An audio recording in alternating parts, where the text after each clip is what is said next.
Welcome to Tree Talks, Talks with the Tree Whisperer.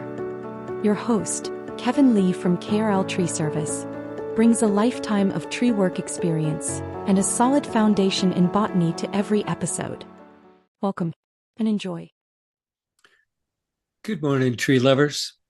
Kevin Lee here, the Tree Whisperer in Calgary, Alberta, Canada. Our series on tree botany continues. This is episode 3. Today we are going to start a sort of a sub-series of within our greater series of talks about meristems. Meristems are an essential part of plant and tree life. All plants, trees included, have to grow to live. If a tree loses the ability to grow or a plant loses the ability to grow, soon enough, that will be the end demise of that tree plant. So the tissues that keep it growing are very, very important. There are only 4 of them on trees. Most herbaceous, non-woody plants only have 2. And that is, they only have 2 separate parts of one type of growth called primary growth. Trees do both. They do primary growth and secondary growth. Herbaceous plants only do primary growth, which is shoot and root extensions. It's the shoot apical meristem, the SAM, and the root apical meristem, the RAM, that are supply primary growth. These are the only ways, this is the only way, that plants get longer, wider, and the root system also gets wider. Woody plants developed a secondary method. They have to get stronger. If you're going to get taller and wider, you need to get stronger to hold yourself up, and you need to have a equally extensive root system, and that has to be supported by its own woody structure. When we increase the diameter of any branch or root, that is called secondary growth, and that is accomplished by 2 other meristems. The first one is called the vascular cambium, and it grows the whole trunk and tissues inside the cambium and outside. That's the wood to the inside, and the bark, phloem tissues to the outside. And at the very outer edge, there's one last meristem called the cork cambium. The phylogen is another name for it. Phelo is another word for cork, and phylogen means generating cork. This is at the outside edge. It's an annually activated meristem, just like the SAM and the RAM are, the shoot apical meristem and the root apical meristem. The cambium remains alive all the time throughout the entire life of the tree. It has its dormant and quiet period also, like the rest of the life of the tree in the winter, but the cambium survives through all of it and continues functioning and doing its amazing multiplex development and system expansions. So that's just a little minute there overview of the greater focus of meristems. There is a lot of detail involved here, and some of these are going to get a little easier. I appreciate your patience. There's been a lot of new words, technical language. It's impossible to speak at any level of detail about the biology of plants without getting into some of that language. And unfortunately, botany is nothing more than learning another language and applying that to the appropriate tissues and processes that happens inside trees and plants. So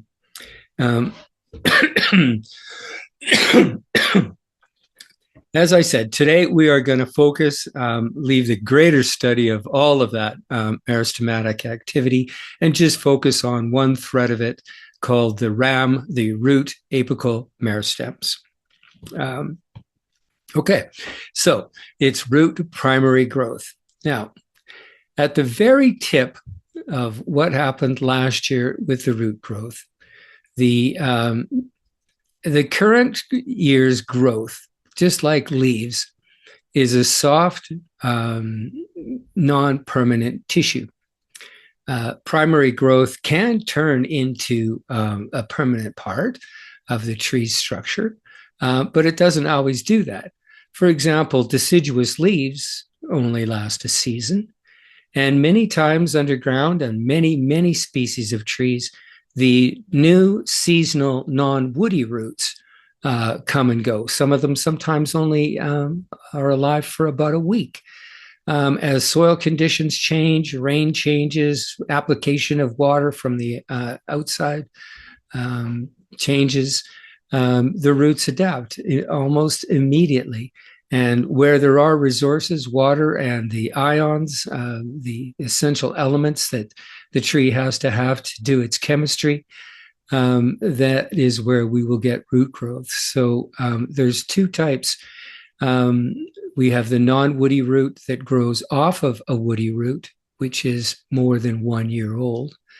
The non-woody root is always the current year's growth, and the tips and some of the side lateral roots that survive will, at the end of the first season, convert into, go through a process where they convert into being set up for their second year. They will experience the first part of secondary growth, making them now a woody permanent part of the root system. So it's always these very young woody roots, sometimes a year or two at the most old, that will generate the non-woody roots that are responsible for the vast majority of all of the absorption of water and ions throughout the growing season, as the thirsty leaves continue to do their hard work of producing all the sugars that the tree system needs to survive, store enough energy for the winter, look forward to spring, start another year's work. So, yeah. All right. At the root tip, we have a special area. Special, I don't know what other kind of word to use. I want something bigger here. I want magical is almost where I want to go. The specific small tissue zones that are the meristem, these are the mother cells that continually and constantly are renewed, rejuvenated through their continuous splitting and divisions. And it's like the cup that never is empty. It's this just amazing area. This is something that trees and plants have that no other living things have. And it is really something else. The vascular cambium, which will be another major episode, is thinner than a piece of paper. There's lots of argument. Some scientists say it's one cell wide. Some say it's a meristematic zone, several cell width wide. This is not my problem, and I appreciate that contention and constant research that's done on that. But the point is that, when you're that thin, and just to survive and continually grow enough tissue throughout endless, many, like a redwood, 3,000 years perhaps, it just boggles my mind how intricate, perfect, complete those systems are. Meristems are magic tissues. The meristem that we deal with, the RAM, the root apical meristem, right behind the root cap, is called the quiescent zone. And this is the root's magic tissue. The root cap is a special adaptation. The soil medium is incredibly difficult to grow in. The shoots up above on the branches have a much easier time. Soil is full of all sorts of sharp, rocky, and in a sense, dangerous objects and particles on the same micro level the new roots are again. Back to our measurements and ideas. New non-woody roots would be down in that 50, 60, 70 micron size, that human hair model that we used earlier. So anyways, the root cap is what protects the quiescent zone. And it is a sort of just like a glove fitting over the root cap. It's an amazing tissue that it's all of this is parenchyma cells, the most basic, non-differentiated, still fluid, liquid forming cells that can change and modify and do lots of things. Parenchyma is the basic, the cell in plants, and can do many things. There's a word called totipotent, and that's what parenchyma cells are. They can become any cell that's needed within the system. When you find yourself just behind the root cap in the quiescent zone, then you will be either one part of the root tissue. So anyways, the root cap manufactures a product called mucilage. And this is, it's this slimy stuff. It's a lubricant. And as the root tip moves forward through the soil, this is what guides its path through all of these sharpie rocks, and it's dangerous place to be. And no root grows in a straight line. They're always forming and going around or above, underneath things to continue their endless search for water and the essential ions, minerals that they need to live. So, the quiescent zone, in its steady production of daughter cells, produces three distinct type of cells, three what we'll call submeristems. What I mean by that is that we have to start the complex process of differentiation. The finished non-woody root is complex. It has its vascular bundle inside, the stele, which contains the xylem and phloem tissues. And this is the water supply, and what will, also the sugar supply from the leaves above. That's called the stele. That's one tissue, the vascular tissue. And that is supplied by the protoderm. The ground meristem, the actual tissue outside of the stele, is called the cortex. Roots have a large volume of cortex, new roots, certainly compared to shoots. And that is supplied by the ground meristem. The third meristem is the protoderm, and that is supplied by the protoderm builds the dermis, skin. It builds the rhizoderm, which is the first skin. It's not bark, but it's the first skin of the new root. As the quiescent center produces all of these new cells, we end up with a sort of a time lag, and we end up with three distinct zones of development. So the newest cells right behind the quiescent center are in the zone of division. These are cells that haven't really formed yet, and they still need to develop a little bit more. Things are in flux there. A little farther behind, where the slightly older cells are, is the zone of elongation.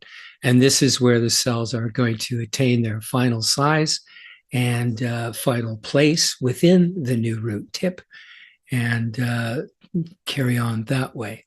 The third zone is called the zone of maturation. And this is where things are getting set. And the system, the three tissue model that I described, the xylem phloem of the stele, the cortex, which is the massive tissue inside the root, and of course its skin, its shell, its rhizoderm. So these are the three cell types that finally are formed and come together and can start to move into the right positions and do their appropriate work within the young body of the newly formed root. New side roots can only develop off of the latest growth from the root cap once the new root growth is stabilized. This is back in just beyond the area of maturation. So we have the zone of division, we have the zone of elongation, and we have the zone of maturation. Back behind that is where new lateral side roots, additional non-woody roots can develop. The reason for this is because the root is constantly moving through the soil. The only protected area is the root cap as it pushes through all sorts of particles in there. It's going to run into all sorts of sharp, sandy pieces and all sorts of things.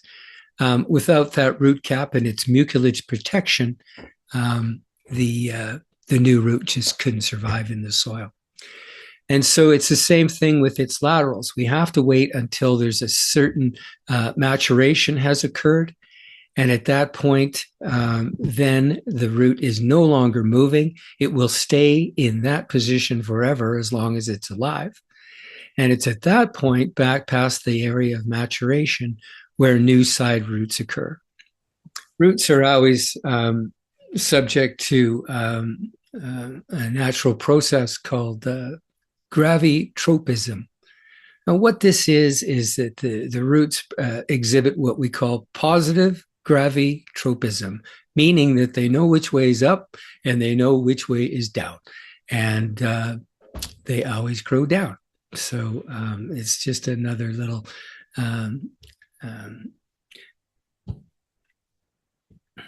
part of how they grow and what they do. Okay, so as I mentioned, the inner vascular bundle, the xylem and phloem tissues together, is called the stele.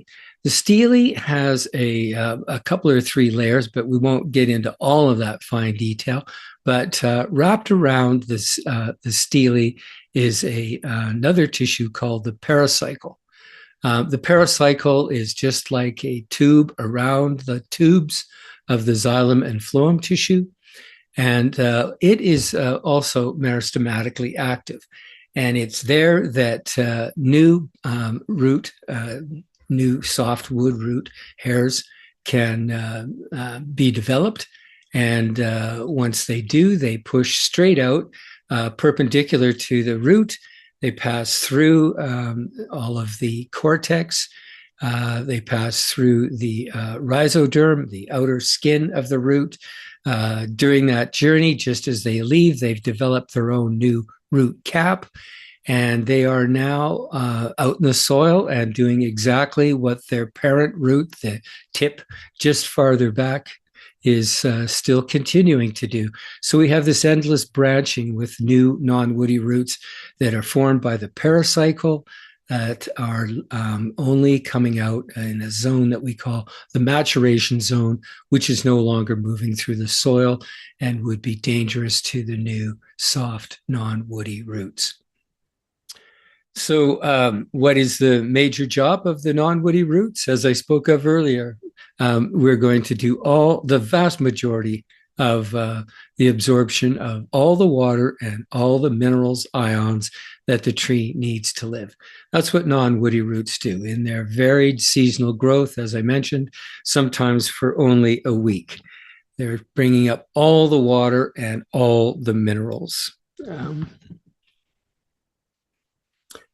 As that new side root that was formed in the pericycle comes out and starts moving and having its own journey in the soil, Of course, it has developed the same tissues inside, the same 3 meristems, and its xylem phloem is now connected back to the parent xylem phloem, which connects it to the greater parent and into the whole working tree system. So we now have another side root, and we've got more ability to move water, and subsequently we can have a larger and fuller leaf mass high above in the crown. And there we can produce lots of sugars, and everything can just keep moving very well and growing with all of the energy supplied from the sugars in the leaves. Yeah. The soil medium is incredibly different. The roots have a real challenge. As I mentioned, this was the whole development of the root cap and mucilage. It is really hard to grow in the hard, compact, rocky, sharp soil. Shoots up above that we'll get into later in another session have a much easier job. And so, yeah, it's just tough being a root. So all of this primary growth, as I mentioned, and back to our last episode where we dealt with all of the cell types and cell walls and a lot of strange language in there. All of this stays parenchyma, and all of the new growth is parenchyma. All of the different tissues is parenchyma. It's not until the root is going to modify and change and become a woody root, a second-tier root, that most of the changes will occur. And as stronger cell walls are needed for different applications, at that point, those cells will modify and change. The second or even third reinforcement walls will develop inside cell walls. So anyways, that is most of what I wanted to say about the root apical meristem. Thank you very much for your patience and for being here for another episode. Look forward to another one pretty soon on the shoot apical meristem. And once we get through with that, we can move into the trunk, the vascular cambium, which has always been my favorite tissue, and it would be hard to identify why, other than it's the tissue that grows the whole trunk. So anyways, thank you very much. I appreciate your viewing, and we'll see you next episode. Thank you.